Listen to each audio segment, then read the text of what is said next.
The venerated Socrates was born in Athens, Greece, circa 470 BC. Many people consider him to be the father of Western philosophy. Others think of him as an insightful teacher and an enlightened master. Socrates believed that an individual's main purpose on earth was to discover the truth. He stated that most people focus their lives around their families, careers, and social responsibilities, when in fact they should be concerned about the welfare of their souls.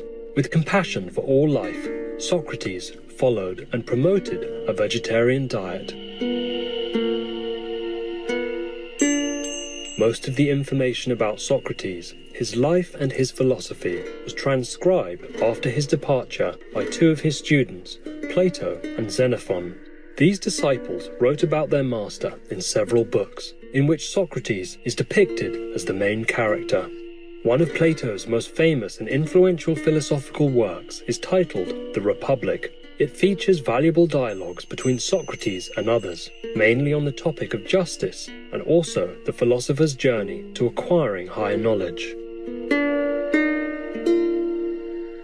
Today, we will continue with the excerpt from Plato's book, The Republic, with a dialogue between the philosopher Socrates and Glaucon, where they discuss intellect, science, and understanding, the opinion of belief, and the perception of shadow. What knowledge will lead us to the real truth? Socrates said, as being is to becoming, so is pure intellect to opinion. And as intellect is to opinion, so is science to belief, and understanding to the perception of shadows.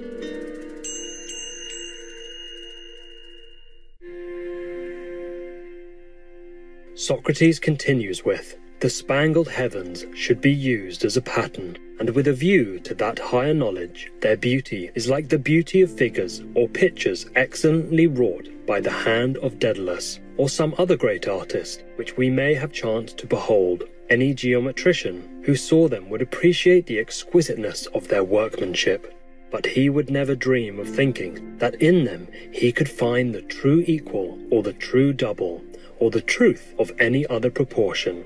And will not a true astronomer have the same feeling when he looks at the movements of the stars? Will he not think that heaven and the things in heaven are framed by the Creator of them in the most perfect manner? But he will never imagine that the proportions of night and day, or of both to the month, or of the month to the year, or of the stars to these and to one another, and any other things that are material and visible, can also be eternal and subject to no deviation. That would be absurd, and it is equally absurd to take so much pains in investigating their exact truth. In astronomy, as in geometry, we should employ problems and let the heavens alone if we would approach the subject in the right way and so make the natural gift of reason to be of any real use. Motion has many forms, and not one only. Two of them are obvious enough even to wits no better than ours, and there are others, as I imagine, which may be left to wiser persons. There is a second, which is the counterpart of the one already named. The second would seem relatively to the ears to be what the first is to the eyes, for I conceive that as the eyes are designed to look up at the stars, so are the ears to hear harmonious motions, and these are sister sciences, as the Pythagoreans say, and we, Glaucon, agree with them. Yes, replied Glaucon.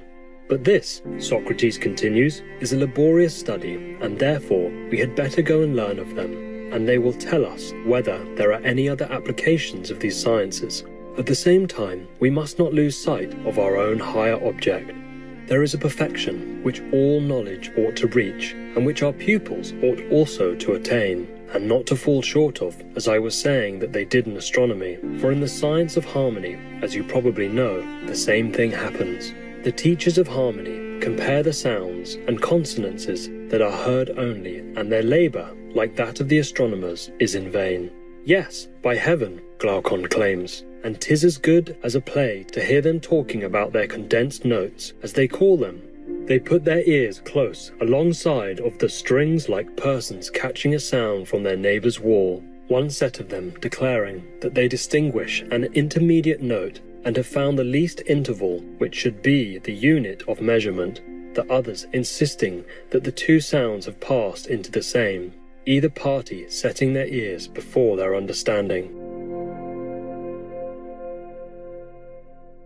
Socrates responds saying, "You mean those gentlemen who tease and torture the strings and rack them on the pegs of the instrument might carry on the metaphor and speak after their manner of the blows which the plectrum gives, and make accusations against the strings, both of backwardness and forwardness to sound.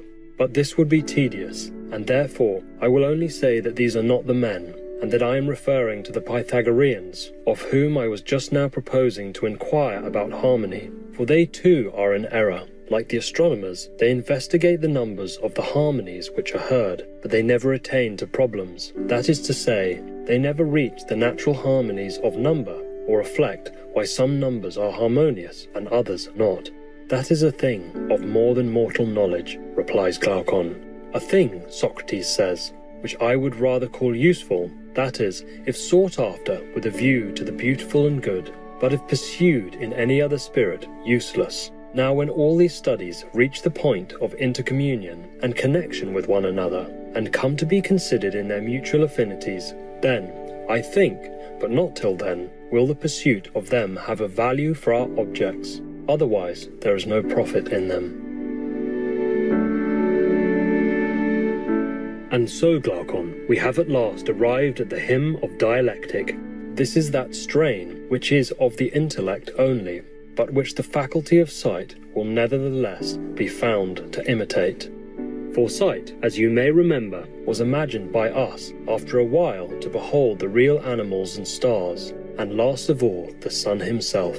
And so, with dialectic, when a person starts on the discovery of the absolute by the light of reason only, and without any assistance of sense, and perseveres until by pure intelligence he arrives at the perception of the absolute good, he at last finds himself at the end of the intellectual world, as in the case of sight, at the end of the visible. Dear Glaucon, you should behold not an image only, but the absolute truth, according to my notion. Whether what I told you would or would not have been a reality, I cannot venture to say, but you would have seen something like reality. Of that I am confident. But I must also remind you that the power of dialectic alone can reveal this, and only to one who is a disciple of the previous sciences. Of that assertion you may be as confident as of the last. And assuredly, no one will argue that there is any other method of comprehending by any regular process all true existence, or of ascertaining what each thing is in its own nature. For the arts in general are concerned with the desires or opinions of men, or are cultivated with a view to production and construction, or for the preservation of such productions and constructions. And as to the mathematical sciences which, as we were saying, have some apprehension of true being, geometry and the like, they only dream about being, but never can they behold the waking reality, so long as they leave the hypotheses which they use unexamined, and are unable to give an account of them. For when a man knows not his own first principle, and when the conclusion and intermediate steps are also constructed out of he knows not what, how can he imagine that such a fabric of convention can ever become science? Vegan, soaring without wings. Blessed viewers, it's been a pleasure to have your company for today's Pure Intelligence in the Attainment of Pure Truth from Socrates, Vegetarian, Glaucon Dialogue in The Republic by Plato, Vegetarian, Part 2 of 2 on Words of Wisdom.